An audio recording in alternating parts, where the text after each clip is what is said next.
તાજા સમાચાર તમારી ભાષામાં મેળવવા માટે ડાઉનલોડ કરો ગુજરાતી મિડ ડેની એપ। मैं जरूर जाऊंगा, अभी भी मैं एजेंसियों के पास जाऊंगा, जो भी सवाल हैं पूरे जवाब दूंगा। मेरे को किसी चीज की डर नहीं है। जब इसकी कार्रवाई हुई थी हरियाणा में और वहां के जो भी एडमिनिस्ट्रेशन है उन्होंने पूरी कार्रवाई की, उन्होंने देखा कि कोई भी रॉन्ग डूइंग नहीं थी। खट्टर जी ने खुद मुझे क्लीन चिट दिए हैं इसी विषय में, जिस विषय में बात कर रहा हूं वहां से ऑलरेडी क्लीन चिट 2 बारी मिल चुका है।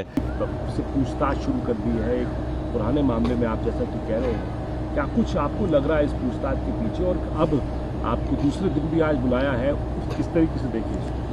देखिए, एजेंसी का दोबारा समन आया है।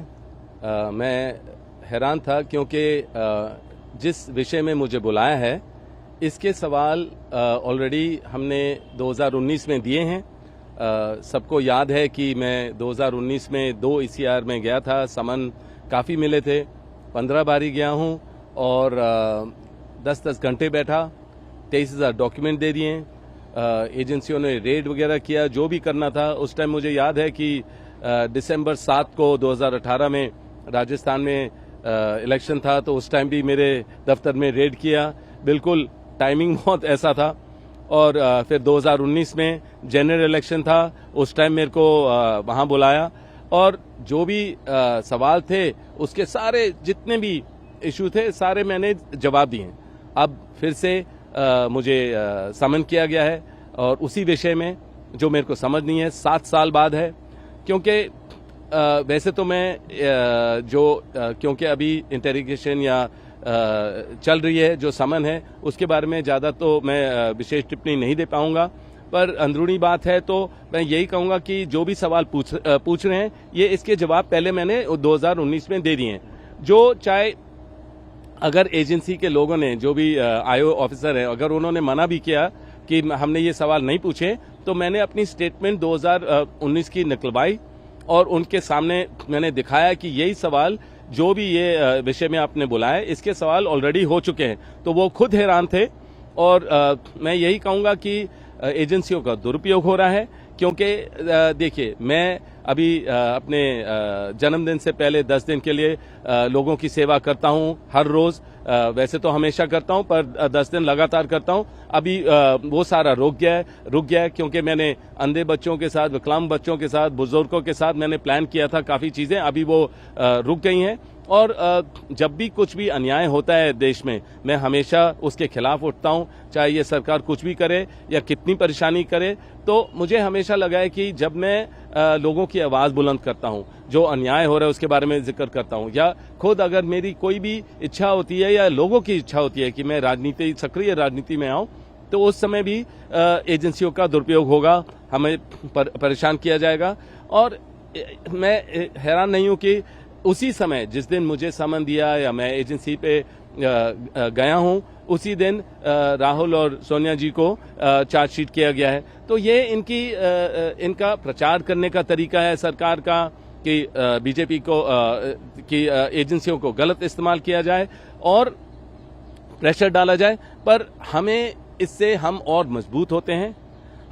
मुझे पता है हमारी जो सोच है और मजबूत होती है, हमारे परिवार के रिश्ते बहुत मजबूत होते हैं और हमें झेलने की क्षमता है और लड़ते रहेंगे, सच्चाई के लिए लड़ते रहेंगे। और मुझे पता है कि हर चीज स्पष्ट हो जाएगा, जितनी बारी भी भेजेंगे हर चीज स्पष्ट ऑलरेडी है, पर फिर भी मैं हर क्लियर तरीके से बोलता हूं। और मैं यही कहूंगा कि अभी जो कहीं भी अगर कोई भी उम्मीदवार होता है, एजेंसियों को भेजा जाता है, केस शुरू हो जाएंगे और जैसे ही वहां इलेक्शन खत्म होता है उनका पता ही नहीं चलता है, केस खत्म हो जाता है, हर चीज होता है। तो ये जो गलत हो रहा है, ये जनता का, मेरा जो अनुभव है जनता के साथ, वो हमेशा यही बोलते हैं कि एजेंसियों पर हमें भरोसा नहीं है, क्योंकि उनको जब भी कोई इलेक्शन होता है या कभी भी उनको किसी को गलत तरीके से दिखाना होता है, तो वही चीज दोबारा उनको तंग किया जाता है और एजेंसियों के द्वारा। सर, आपको लगता है कि आप गांधी परिवार का हिस्सा है और इसीलिए आप एक सॉफ्ट टारगेट दिखाई देते हैं, आपको ये लगता है? देखिए, सॉफ्ट टारगेट तो मैं अपने आप को कभी नहीं बुलाऊंगा। मैं तो जितनी बारी आप मेरे को परेशान करोगे या मतलब कोई भी प्रेशर डालोगे, मैं और उभर के आऊंगा और स्ट्रांग ही बनूंगा। तो टारगेट हो या जो भी है, टारगेट है क्योंकि हम रेलेवेंट हैं।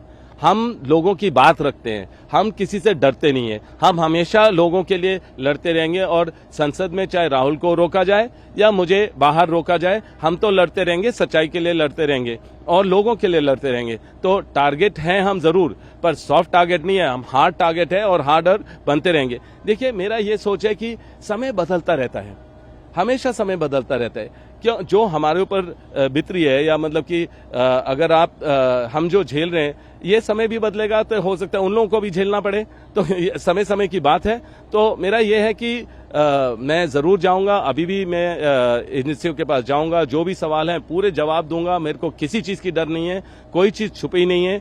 आपको जब इसकी कार्रवाई हुई थी हरियाणा में, और वहां के जो भी एडमिनिस्ट्रेशन है उन्होंने पूरी कार्रवाई की, उन्होंने देखा कि कोई भी रॉन्ग डूइंग नहीं थी और एडमिनिस्ट्रेशन ने पूरा देखा। और आप देखेंगे कि खट्टर जी ने खुद मुझे क्लीन चिट दिए हैं इसी विषय में, जिस विषय में बात कर रहा हूं वहां से ऑलरेडी क्लीन चिट 2 बारी मिल चुका है।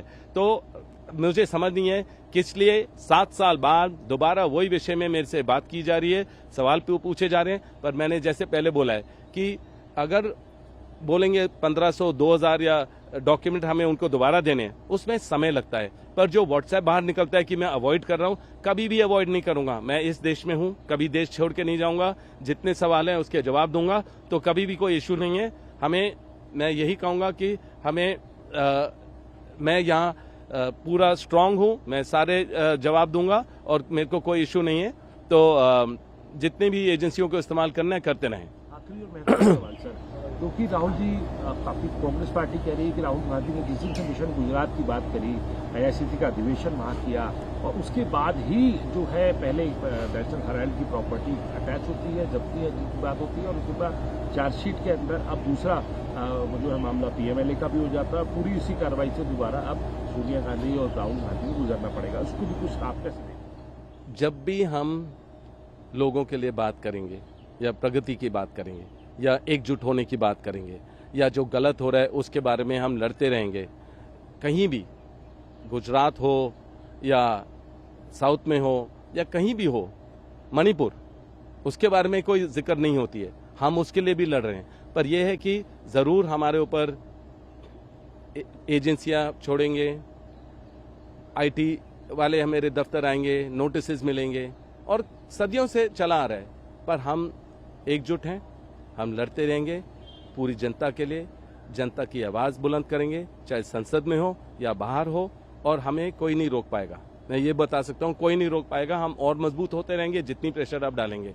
तो मैं जितने भी सवाल पूछे जाएंगे, जितने भी सामान आएंगे, मैं जवाब दूंगा, पूरी मजबूती से जवाब दूंगा। सोनिया जी से कोई बात हुई जब कल इस तरीके की बातें हुई उसके बाद से? नहीं, सोनिया जी, राहुल से भी बात हुई है, पर उन्होंने बस यही बोला कि आपको पता है ये गलत हो रहा है, और बस स्ट्रांग रहिए, मजबूत रहिए, और अपने जवाब जो हैं सारे दीजिए, और हम आपके साथ हैं। સબસ્ક્રાઇબ કરો Gujarati mid day. Bell icon પર ક્લિક કરીને મેળવો તમામ વિડીયોના ડાયરેક્ટ નોટિફિકેશન.